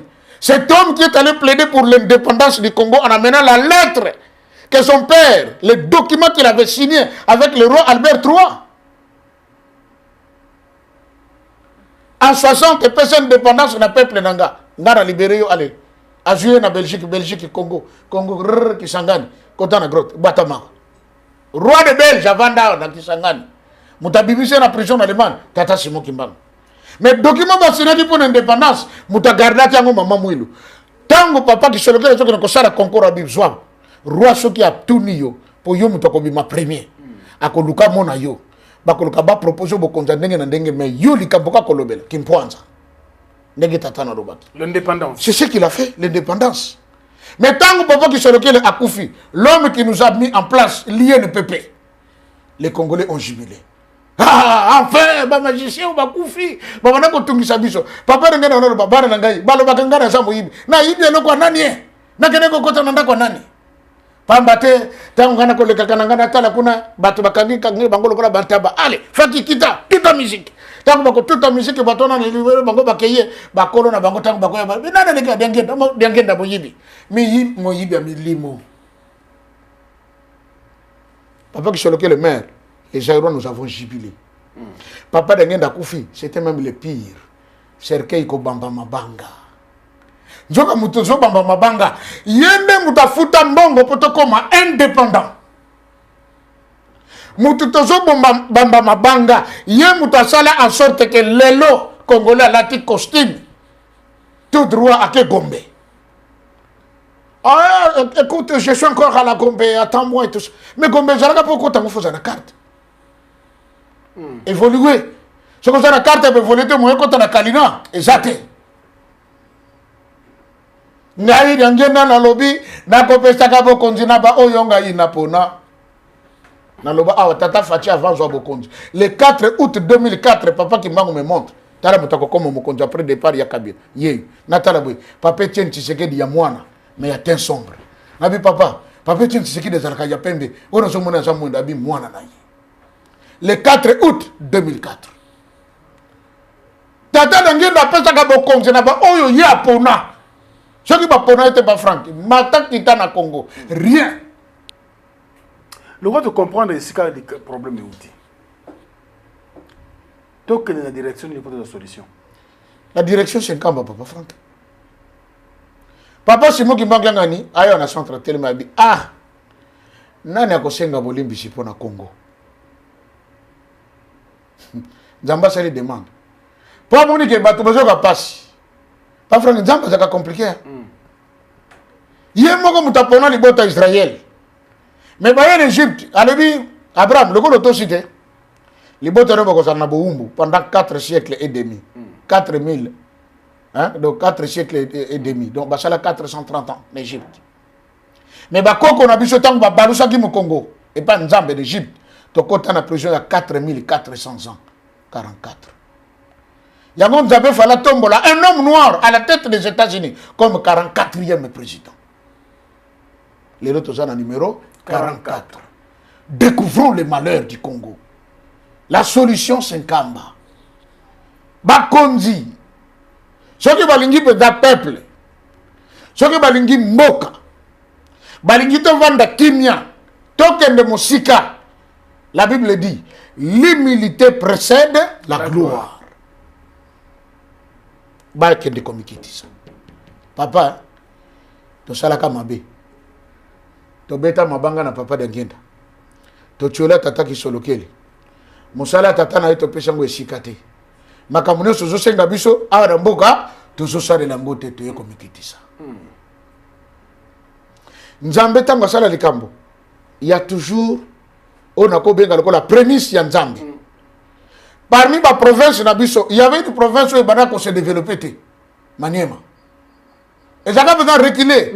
Parce qu'il y avait une grande malédiction qui pesait sur cette province. Bazola papa Simon Batimoni Liboulou, Yamoulaï Batie Kuna Natse, Basu Bakoni Batie Likolo. Makala Monte Kou et la Kekuna. Tant Babimise Kazikite, Bakangé contre les Banga Moune, Babouaki dans le fleuve. Troisième jour, Babimise Bébé Koute avant de nager à Zosorana Babisi. Tant que plongeur Babimi Naye, plongeur totalement mouillé, Simon Kimbangu sec. Mais le gouverneur Toutou Saloumou, ayana gouvernement provincial ne mobimba ba député ayana bagona kamba balala na se papa to ko senga bolibisi province je ke libosote to salaka yo mabe na 1921 yo ke la bisomawa gouverneur ça n'avait pas tardé mania me côté ba goudron ba sale ba aéroport ba ke ko sakona université matata mapon makambe bongo na kate bongwani et sa prémisse le Congo souffre parce que on n'a pas mis en pratique ce que Dieu a voulu. Et les gens qui n'ont pas mis en pratique ce que Dieu a voulu pour ce pays, ce sont nos politiciens. À commencer par Papa Kassavou. Joa Drapeau Niata, il n'a pas fait. Il y a la culte d'action de grâce sur le col à Tozu Bokonzi. Et comme il y a Bisso Mindele Bassanini, Bakei, Ayati. Qui te ont fallu avant Tata qui sur lequel a renversé en Bo. Makonomine, Likolo. 4 rébellions en Boka. Gouverneur Oyadi Nankamba ko représenter le président. Tanga comme na Gombe Matadi, banda ko finga suba papa d'Engenda. Mwanda vital. Malédiction sur malédiction. Papa qui sur lequel va en Belgique où ils avaient encore des ateliers à faire. Il avait fait tellement de prouesses, mais Ndele Bazoum Mokano va nommer le président de tous les Africains. Quand ça vous boutango yoki likambona asiliki à partir de Kinshasa, il révoque Papa Kisoloke sans motif du gouvernement. Papa Franck, vous dit que Papa Kisoloke c'est celui qui était le premier ministre du travail du gouvernement congolais. Ok. Bah révoquer sans motif. Papa Kisoloke l'a bien, bah be tout le monde. Bien mauvais. Mais to kita la yintia ni façon ya ke diatila. Shikana mambo ke vwanda mbote. Tokotala mboko siko kotambola ndenge nini soki makambo ko sala bien. Na bino boko sala kaka na passe likono na passe. Yango tozo vivre lelo. Na sengi na tata mokonza mboka. Na sengi na maman première ministre. Na sengi na ba membre du gouvernement. La solution du Congo Senkamba. Une fois papa Armand Lobaki soki mutaki ake abungi nzela azonga na Carrefour esika abungela ki nzela akende kotala malamu direction kokota eza wapi. Alors révérend Papa Franck Marambozo bezana moto ya mingi na ebeke ba konzi balanda biso ba service chef de l'État landa biso pour tozana mboko mibeko eza ya kofanda makasi. Je pense que mingi pe parmi bango ba komaka na ba commentaire balanda biso ba loba rapé. Tant que la réponse, avant pasteur Albert Betamasolo ou Azobetalelo, avril 2021, centenaire. Le président Félix Tshisekedi dit sa visite la plus historique a eu lieu le 6 avril 2021 pour célébrer le centenaire de l'église kimbanguiste. Okay. À cette occasion, il a officiellement proposé que la date du 6 avril, marquant le début du centenaire ministère de Simon Kimbangu devienne une journée chômée et payée en RDC pour honorer le combat du prophète pour la conscience africaine. Ok. Et sa réponse, c'est papa. C'est une partie de la réponse. Ou même, je dirais, vous savez pas, Franck Nalobaka Awa, personne n'est président en RDC par hasard. Tous les présidents autoconnaitre de Tangaka Daniel 7. Nzambe Sakola depuis des siècles. Et j'avais dit, tout président de la RDC est serviteur de Papa Simon Kimbangu. Moko na moko yaka na mission ya likambo fo ye à Sala. Le président Fatia Ye a fongoli musée. Aye a eu date le 6 avril à reconnaître encore comme étant une journée chômée payée en l'honneur de qui? De Papa Simon Kimbangu et la conscience africaine. Avion présidentiel à Tambola Kanango, Kombo Nango. Avion Simon Kimbangu. Partout dans le monde des autres atterrir. Le président est en train de faire l'évangélisation plus que beaucoup de kimbanguistes.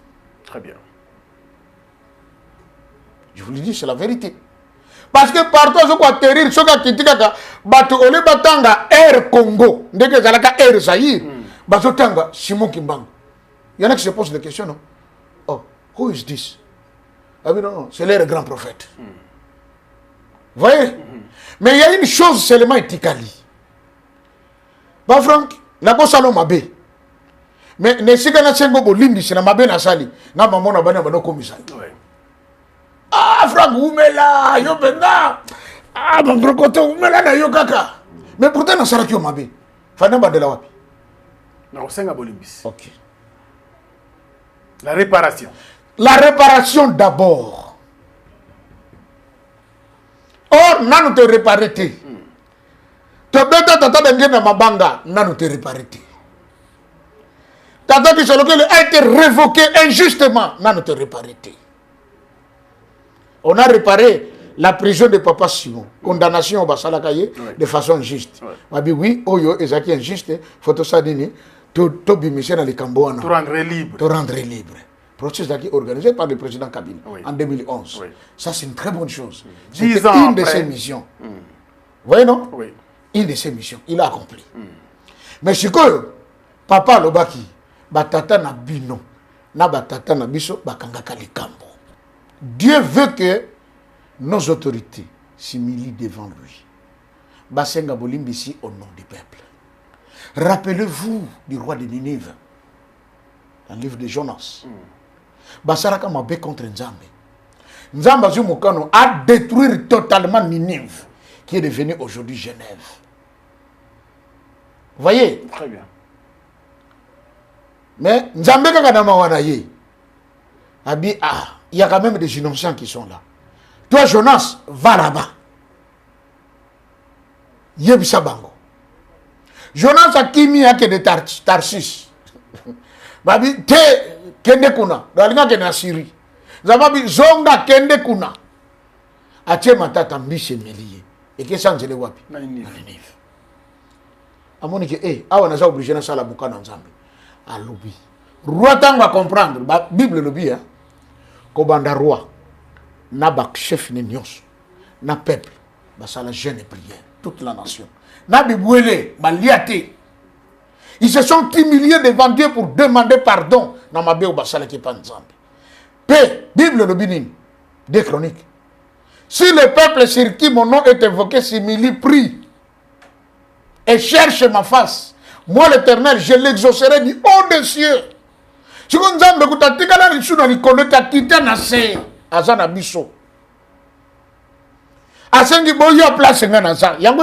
dit venons, plaidons devant l'Éternel.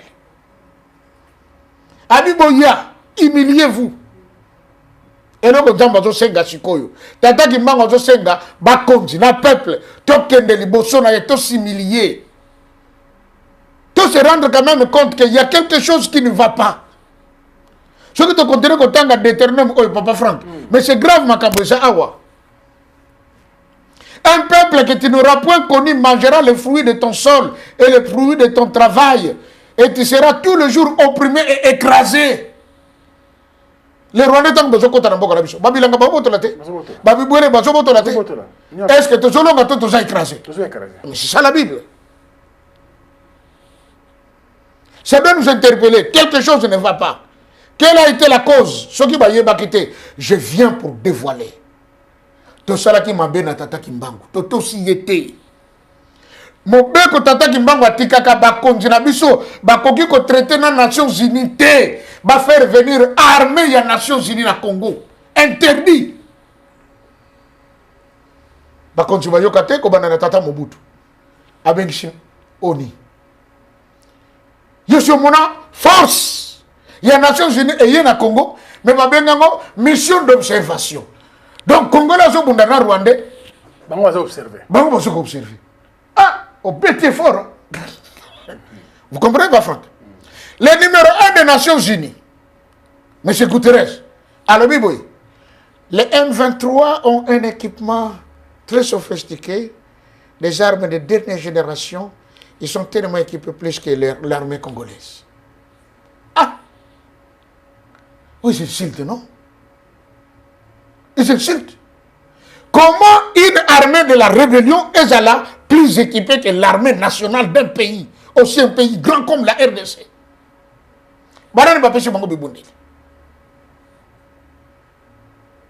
Nous sommes en train de nous lamenter jour et après jour. Un vrai Congolais, mais tout ça pourquoi? Nzambe Sokozoka était Papa Franck, très compliqué Nzambe. Azalaka bien, c'est notre père à nous tous. Mais ce qui est aussi très compliqué, Nzambe Kotiolo moins épine dorsale. Yako to mona quand même pasteur ce qui vit ça ma fiongolo Nzambe ko so mwana moko tie tête en l'air. Le pasteur pendant au soki na mayele, mwana zo tchayo moins zate. Parce que Dieu te ramène, Zonga. Tu comme son mboka to sala mabe contre Nzambe. Ebele. Bo bengi sa Nations Unies to bengis. Beko fande la biso. Depuis Baya, Congo se fait kimi. Tout le monde a effort, effort. Nzonga bayena baba ko sécuriser mon terrain na Bango. Même Chirac l'a dit, en politique, la France n'a pas d'amis, il n'a que des intérêts. Hein? Bazan a intérêt. Awa ba moni que intérêt na ba Niger, na ba Burkina Faso partait au Simbate. Ces gens sont devenus les ennemis des Occidentaux. Balia bango lelo, lobi mosika. Et ils cherchent à amadouer ba continent biso. Non. Le Congo doit comprendre que c'est lui maintenant qui est le maître des jeux du monde. Parce que c'est le Congo qui doit diriger le monde en ce 21e siècle. C'est comme une belle américaine va comprendre Jewana. Babito Kotika Congo te diriger Bisso. Tout ça là déjà alliance to contourner Bisso to je sika na bango. Contre 100 ans. Ils ne veulent pas, Papa Franck. Parce que tout ce qui est stratégique pour le développement de l'humanité se trouve au Congo. Ils nous détournent. Bango, Nazoro Bango Polé le Papa Franck. Bazaba Toutou. Souris. Aolia Ofula. Aolia Ofula. Tout le monde qui a Tata Kagama qui connaît. Réunion Chili. Après que nous avons un réunion démocrate. L'objet n'a M23 et Jindisi. Madame Batindi. Ça, on doit chercher les causes. Vous voyez ça? Ils nous manipulent parce que Bayebi. Ils ont peur parce que Bayebi. Et ils savent que ce sont là les peuples de Dieu, les Israélites, les authentiques, les vrais. Et que maintenant, ceux qui te disent, c'est fini pour nous. Satan, ce banda va congolais dans le pour attendre les paramètres, pas faire dans le bac awa. Mandat ya Satan na tata Simon qui mbang au sein de l'église. Et ça qui a 95 ans de plein pouvoir ici là qui en 2016. À partir de 2016 jusqu'à 2021, il y a une période de transition. Maintenant, tu as comme une phase de tata qui mbang on a vendu ça likambo. Dans le bac qui sont beaucoup tout ça likambo en Zambie ko yana makasi. Mais ce qui est na makasi c'est ça dangereux parce qu'il avait dit alors en ce temps-là plusieurs mourront. Et beaucoup laisseront leurs avoirs. Tu sais comment on a fait ça? Tu vas faire belé. Tu vas voir etikala. Ton Zambaling imposé le konaye. N'est-ce pas qu'il est écrit racheter le temps car les jours sont mauvais? Tu vas comprendre. Tu vas supplier Bango. Tu vas kazaka kodefa o bazawana. Na ebi que mingi sont empêchés Bango. Parce que regardez le manque de où est-ce que vous voulez aller? En Kamba? Vous avez oublié que vous êtes frère de la confrérie et qu'on avait géré. Ce genre de choses là, monsieur. Hein? Faites attention parce que sinon, on coupe la tête. Et puis, on t'a dit comment. Kazaka Kodefa, Baboua Kango, Bartimetanga, Tali Makambezo Simbate. Balinga Bazo Leka, c'est Jésus-Christ de Nazareth qui passe. Ah! La première des choses que Bartimée avait faites, a vu Kazaka Yakilo et Barako pesé, bois Longoli à bois qu'il a mabélé.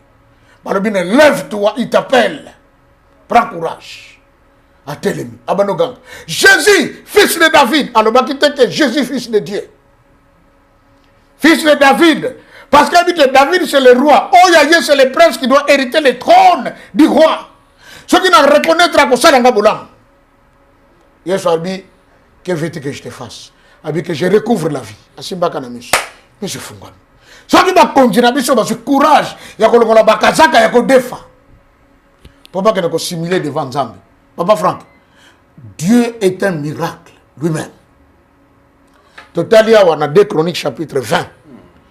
Roi Josaphat se confie pas en Zambie, dans le Seigneur.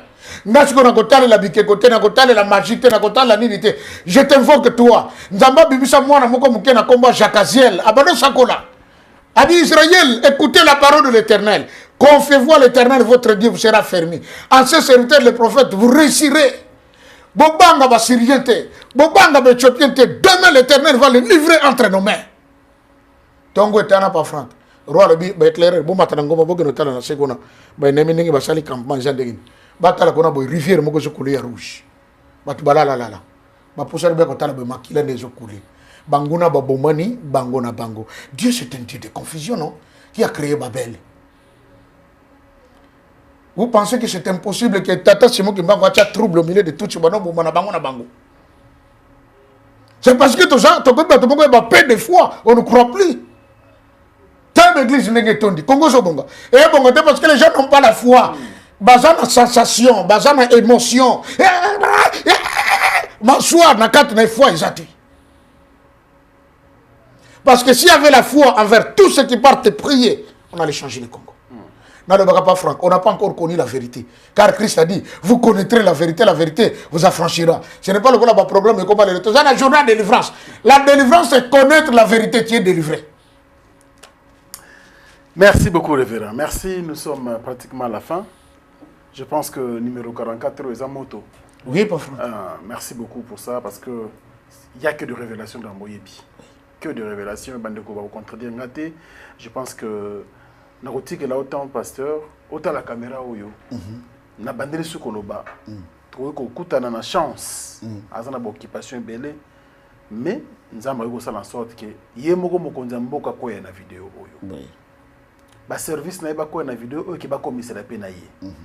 alors on a tiré caméra au tala il ko la mokonzi numéro 1 ya mboka na biso oui makambo nyusto lo ba oyende tata na biso soki ya ju décision biso nyusto to kolanda mo décision na ye oui okoloba na ye nini. Merci Papa Franck pour l'opportunité et l'occasion. À son Excellence, Monsieur le Président de la République, je préfère na loba amonoko na biso ya mboka, lokota ya biso, parce que makambo yo etali biso. Tata mokonzi, ya liboso tozane sengo, na ndenge ozali mokonzi ozali kotambwisa pe kokamba biso. Pamba te makomi lobi, bo continuons se wuta kana tata nzambe. Tango zui bokonzi eloko mutuya osalaki ya kobengisa peuple oyo lingi kokamba na stade de martyr. Biso peuple tozalaki témoin okabi mboka na maboko ya nzambe.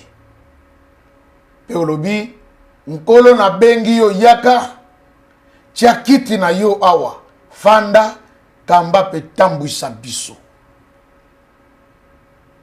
David, prédécesseur, ya yo na bokonzi. Tango bana komona ke makambo ezo simba te. Soki totali na Bible, to yoka kateka kendeki na Syrie. To yoka kiteke akendeki na Babylone. David abandaki kobaluka epai ya basali ya Nzambe. Pe abandako kende ye moko liboso ya Nzambe.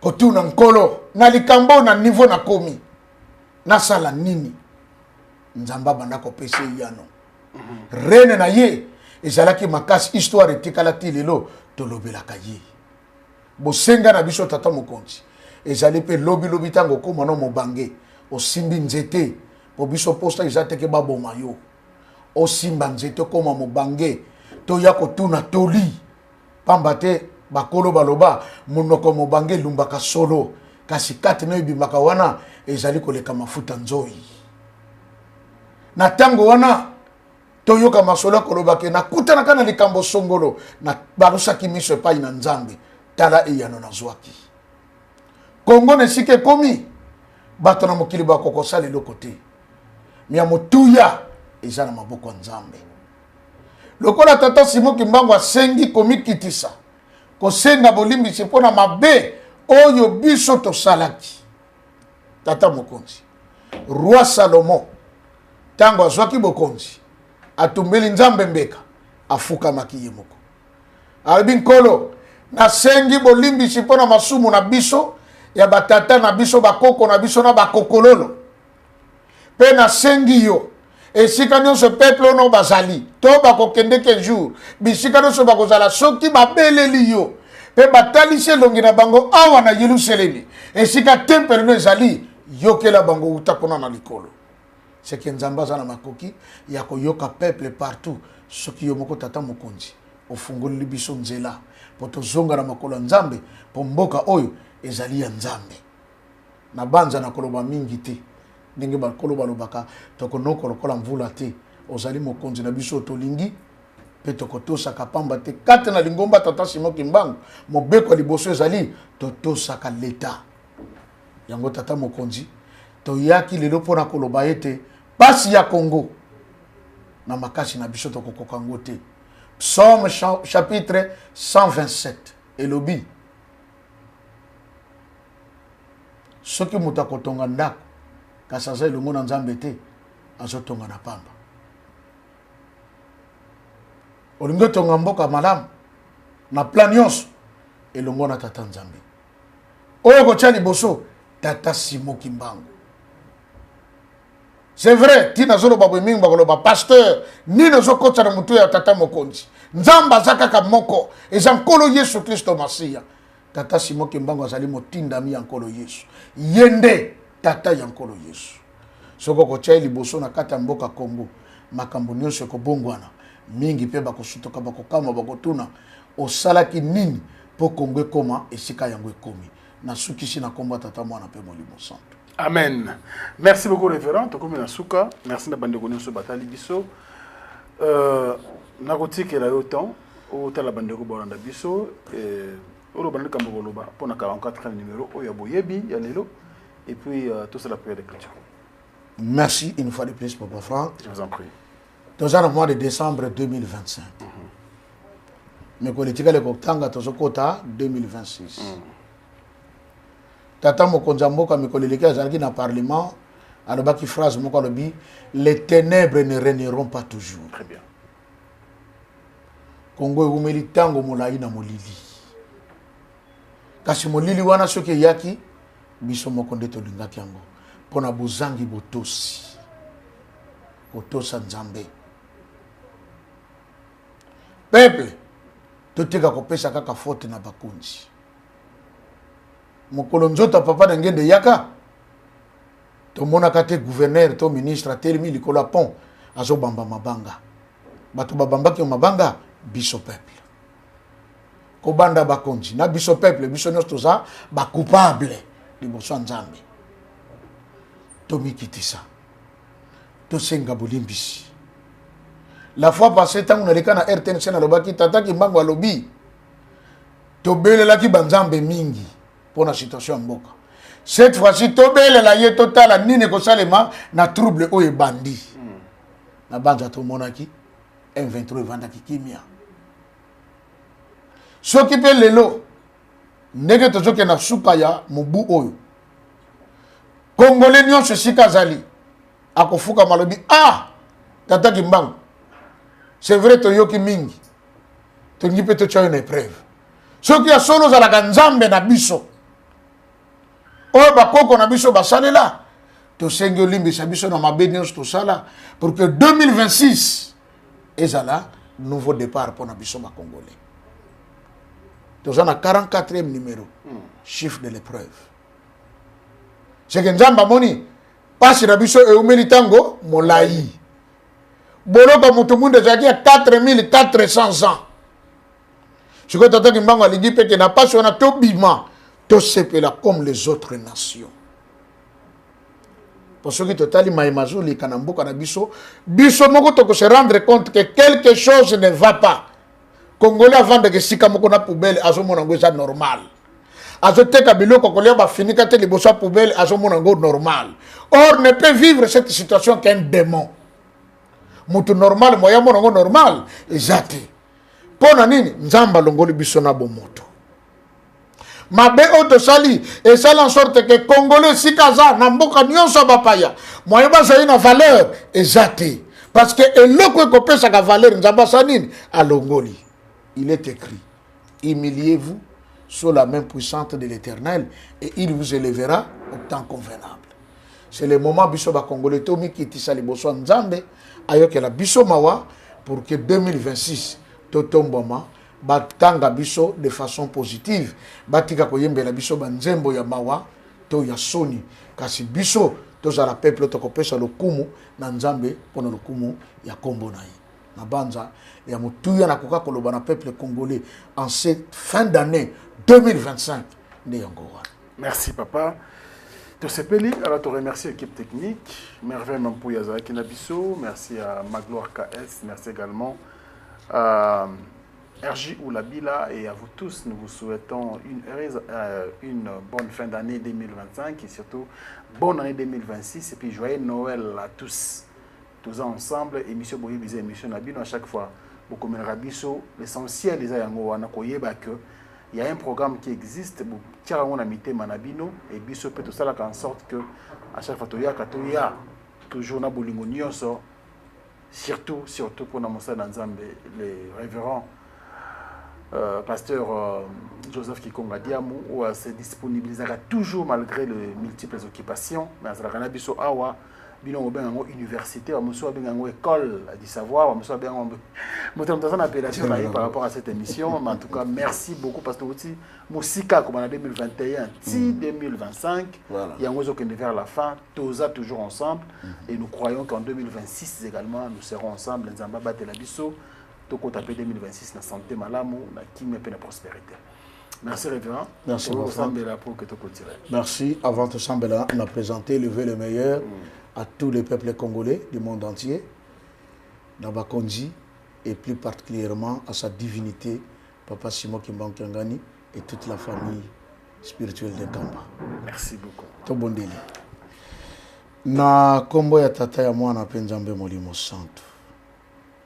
Tata Nzambe kolona biso Yesu Kristo, tata Simon Kimbangu. Tokoloba nini na pokwa lelo. Yo sala kalikambo nyonso malamu na tangu na yango. Lelo toyeko tourner 44e numéro. Oyo moni ete pasi ya biso ba Congolais uti mosika. Posa na ezali ozongisa biso nesika tozalaki ya yambo. Kasi solution na nyonso wana eza na maboko na yo. Bosengano ezali bakonzi na biso peuple toya komikitisa liboso na yo. Kosenga yo bolimbisi na ndenge totosaki yo te. Pe makambo yo batata na biso na batata na yu tata Nzambe molimo santo bakangaki bakonzi na biso batia yango na misala po ete yango nde kopesa kimia libela na mboka Congo ekotombola Congo ekozongisa dignité ya Congolais pe bisika nyonso tokozala na mokili mobimba bakoyeba ete tozali libota ya Nzambe. Kolo 5 ans yango yo uta to bandi musala elongo na papa Frank Stemai. Musala oyo ememi milimo mingi liboso na yo. Ebele ba oba zalaki akobunga nzela ba sosoli. Ebele ba oba yeba ki ete ba yeko yeba yo. Papa Frank asenga kalome ya tenkolo. Poete sango na yo mosala na yo eyokane ne mokili mobimba. Yo lobi na biso oyo mutakolona ka yango nde ya kobuka. Tala mosala monene oyo asali. Ezali bopete mingi pona kopengwisa mutu. Kasi ezali pasi pona kosala ete molimo ezalaki ya kobunge ye banzela. Mena nzela boyebi milimo mingi ezongi na nzela. Kanisela papa Frank Stemai disuka. Kanisela bandeko nyonso basalaka na ye mosala elongo. Makambo elelisaki bango na mibu eleki. Ekoma matatoli na minoko na bango parce que 2026 moko na moko abika makambo ya sika ya malamu ya kopesa lokumu epai na yo. Banzela mapambole ezalaki kokangama efungwama. Bikuka mapambole ezalaki kokangama efungwama. Ba relation sike comme mabango mosika efungwama.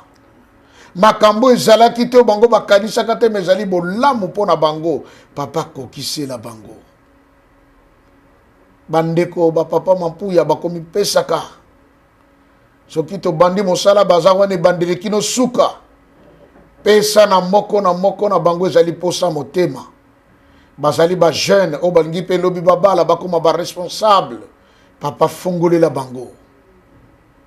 Nzambe na nguya oyebi posa ya moko na moko. Na sengi mokano na yonde salema. Bandeko balandi biso depuis e bandelikino kokoma mokola lelo. Nzambe kanisela moko na moko tata Simon Kimbangu. Mingi bazali kolela, mingi bazali komituna. Mitune za kati na mituna bango ezangi biyano. To sengi epai na yo papa. 2025 apporté eyano. 2026 ezala année ya résultat. O bako vivre, bako palpe pona kopesa lokumu epai na yo. Papa Afrique mfwe kende liboso. Banguna nyonso bako telema pona kobudisa ngo bakweya na sena mpifo na yo. Moto moko ta kotele ma baby sa mosala oyo parce que ma komi lobi o simba mina loboko na yo mutako boto lango azalite kimia ngolu esengo bomoko eumela kati na biso lelo kino suka molongo okomba tata mwana penzambe molimo santo. Amen. Amen. Au revoir. Bana King, Bana Dar es Salaam, Bana Poto, Bana Mokili Mobimba, Cité moko, Afrique Info avec Franck Stemai. Yandankala. Twende. X-Bass Marandura Franck Stemai.